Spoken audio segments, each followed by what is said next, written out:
میں اپنی عدلیہ سے آج کہنا چاہتا ہوں کہ کس نے مجھے ڈیفینڈ کرنا ہے؟ جنہوں نے مجھے ڈیفینڈ کرنا ہے ان سے ہی مجھے خطرہ ہے.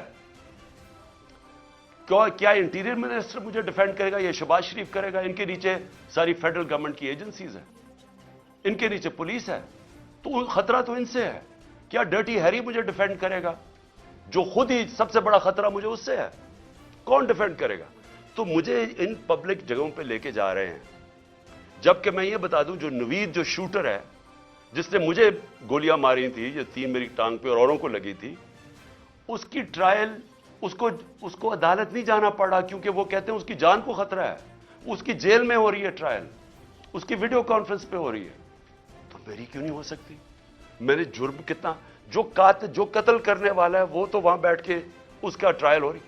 مجھے ہر جگہ عدالتوں پہ لے کے جا رہے ہیں. میں چیف جسٹس صاحب کو لیٹر لکھوں گا کہ ہمارے دور میں جب میں پرائم منسٹر تھا تو ایک جج صاحب نے نواز شریف کو کوئی بیمار ہوا, اور آپ پتہ سارا وہ فیک بیماریاں تھیں, ہر چیز ہی اس کی 2 نمبر ہوتی ہے. جب وہ بیمار ہوا تو ہمیں فیڈرل گورنمنٹ کو حکم آیا کہ آپ ذمہ دار ہوں گے اگر اس کو کچھ ہوا. تو مجھے کچھ ہوا تو کون ذمہ دار ہوگا؟ کیونکہ جنہوں نے ذمہ دار ہونا وہ تو خود ہی مارنے کے چکر میں ہے مجھے. اٹلی کے ساحل میں تارکین وطن کی کشتی ڈوب جانے سے متعدد پاکستانیوں سمیت 64 افراد جاں بحق ہو گئے. اسی طرح لیبیا میں بھی ایک کشتی حادثے میں 3 پاکستانی جان کی بازی ہار گئے. عالمی خبر رساں ادارے کے مطابق روشن مستقبل اور خوشحالی کے خواب سجائے یورپ جانے کی کوشش کرنے والے تارکین وطن کی کشتی کے ایک اور حادثے میں 3 پاکستانی جاں بحق ہو گئے. یہ حادثہ بھی 26 فروری کو لیبیا کے شہر بنغازی کے قریب پیش آیا تھا.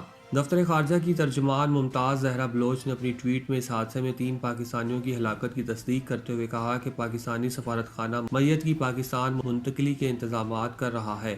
ترجمان ممتاز زہرا بلوچ کے مطابق ایک پاکستانی تارکین وطن کو زندہ بچایا گیا ہے. انہوں نے مزید بتایا کہ یہ حادثہ اٹلی والے حادثے سے الگ ہے. یاد رہے کہ اتوار کے روز ہی اٹلی میں تارکین وطن کی کشتی سمندری چٹانوں سے ٹکرا کر ٹوٹ گئی تھی. سمندر سے اب تک 4 پاکستانیوں سمیت 64 افراد کی لاشیں نکالی جا چکی ہیں, جن میں 14 بچے بھی شامل ہیں. ترک صدر طیب اردوان نے تباہ حال علاقوں کی تعمیر نو کے عزم کا اظہار کرتے ہوئے کہا کہ زلزلے میں بے گھر ہونے والے شہریوں کو محفوظ, آرام دہ اور جدید رہائشی کی فراہمی کے لیے دن رات ایک کر دیے ہیں. عالمی خبر رساں ادارے کے مطابق ترکی میں 26 فروری کو آنے والے زلزلے میں 50,000 سے زائد افراد جاں بحق ہو گئے تھے اور 5,000 کے قریب رہائشی عمارتیں زمین بوس ہو گئی تھیں. ایک اندازے کے مطابق زلزلے میں 80 لاکھ سے زائد شہری بے گھر ہو گئے تھے, جنہیں دوبارہ آباد کرنے کے لیے مختلف منصوبوں پر کام شروع کر دیا گیا ہے, جس کی نگرانی ترک صدر خود کر رہے ہیں. ترک صدر نے اپنے ایک بیان میں کہا کہ اللہ کی مدد سے متاثرین کی جلد از جلد آباد کاری کے اپنے وعدے پورے کریں گے, جس کے لیے دن رات بغیر رکے کام کر رہے ہیں. صدر طیب اردوان نے مزید کہا کہ ملبہ اٹھا رہے ہیں اور ساتھ ہی 3,09,000 آرام دہ اور محفوظ مقامات کی تعمیر کا آغاز کر دیا ہے, جہاں ہمارے بہن بھائی اور بچے سکون سے رہ سکیں گے. ترک صدر نے زلزلے سے متاثرہ ایک علاقے کا بھی دورہ کیا اور بحالی کے کاموں کو تیز کرنے کی ہدایت کی. وہ شہریوں میں گھل مل گئے اور ان کے دکھوں کو بانٹا. دوسری جانب ترک صدر رجب طیب اردوان نے اندیا دیا کہ زلزلے کے باعث ہونے والی تباہی کے باوجود ان کی حکومت مقررہ تاریخ سے 1 ماہ قبل ہی عام انتخابات کروائے گی. جماعت کے ارکان اسمبلی سے خطاب کرتے ہوئے رجب طیب اردوان نے زلزلے کے بعد کیے جانے والے اقدامات کے حوالے سے حکومت پر تنقید کرنے والوں کو مخاطب کرتے ہوئے کہا کہ لوگ ان کی تنقید کا جواب 14 مئی یعنی الیکشن کے روز دیں گے. ترکیہ اور شام میں 6 فروری کو آنے والے زلزلے سے تقریباً 50,000 افراد ہلاک ہو چکے ہیں. چین نے امریکی وفاقی تحقیقاتی ادارے FBI کے کرونا وبا کے چینی شہر ووہان کی لیب سے پھیلنے والے دعووں کو مضحکہ خیز قرار دے دیا ہے. ایک حالیہ انٹرویو میں FBI ڈائریکٹر کا کہنا تھا کہ FBI کے جائزوں سے معلوم ہوتا ہے کہ کرونا وائرس نے چین کے شہر ووہان کی ایک لیب سے نکل کر عالمی وبا کی صورت اختیار کی تھی. امریکی نشریاتی ادارے سے بات کرتے ہوئے FBI ڈائریکٹر کا کہنا تھا کہ FBI کے حالیہ جائزوں سے ظاہر ہوتا ہے کہ عالمی وبا چین کی ایک لیب حادثے کا نتیجہ تھی. FBI ڈائریکٹر کا ایسا بیان امریکی جریدے میں ممکنہ توانائی کے ایک جائزے کی اشاعت کے بعد سامنے آیا, جس میں کہا گیا تھا کہ کرونا وبا چین میں پیش آنے والے ایک غیر ارادی لیب واقعے کا نتیجہ تھی. امریکی جریدے میں شائع رپورٹ میں بتایا گیا کہ نیشنل انٹیلیجنس پینل سمیت 4 اداروں کی تحقیق کے نتائج مختلف ہیں۔ ان کا خیال ہے کہ وبا قدرتی طریقے سے پھیلی تھی اور اس کے پیچھے 2 اور محرکات بھی ہو سکتی ہیں جو ابھی تک واضح نہیں ہیں۔ وائٹ ہاؤس کے ترجمان جان کربی نے بھی پیر کے روز میڈیا سے گفتگو کرتے ہوئے کہا تھا کہ وبا کی پھیلنے کے حوالے سے امریکی حکومت تاحال کسی حتمی نتیجے پر نہیں پہنچ سکی ہے۔ دوسری جانب چین نے FBI ڈائریکٹر کے بیان کو مضحکہ خیز قرار دیتے ہوئے واضح کیا کہ چین کی جانب سے سیاسی مقاصد کے لیے حقائق کو مسخ کرنے کی کسی بھی کوشش کو برداشت نہیں کیا جائے گا۔ چینی وزارت خارجہ کے ترجمان نے بیجنگ میں میڈیا سے بات کرتے ہوئے کہا کہ امریکی انٹیلیجنس کا فراڈ اور دھوکہ دہی پر مبنی ماضی کا ٹریک ریکارڈ دیکھتے ہوئے ان کی جانب سے کیے گئے دعووں کی کوئی ساکھ باقی نہیں رہتی۔ انہوں نے کہا کہ ہم امریکہ سے امید کرتے ہیں کہ وہ سائنس اور حقائق کا احترام کریں گے۔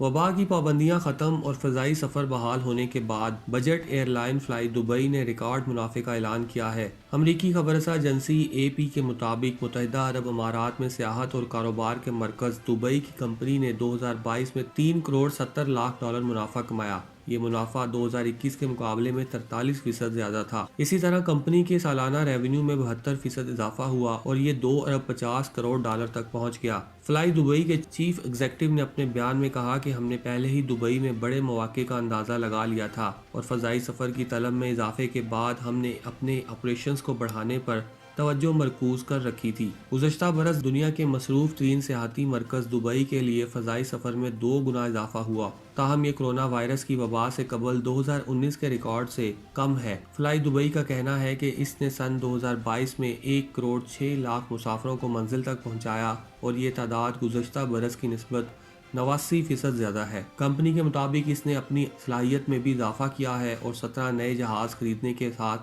1300 نئے ملازمین بھی بھرتی کیے ہیں۔ یاد رہے کہ 2020 میں فلائی دبئی نے 19 کروڑ 40 لاکھ کا خسارہ ظاہر کیا تھا۔ کمپنی کے ایک بیان میں کہا گیا ہے کہ گزشتہ برس اچھی کارکردگی کی وجہ سے قطر میں فیفا فٹ بال ورلڈ کپ کے دوران فلائی دبئی کی جانب سے 1300 کے قریب شٹل فلائٹس چلائی گئیں۔ میگا ایونٹس میں 30 روز کے دوران مختلف ممالک کے 1,33,000 فٹ بال شائقین نے فلائی دبئی کے ذریعے سفر کیا۔ چاندنی چوک پر آئیں، گھر جیسا کھانا کھائیں۔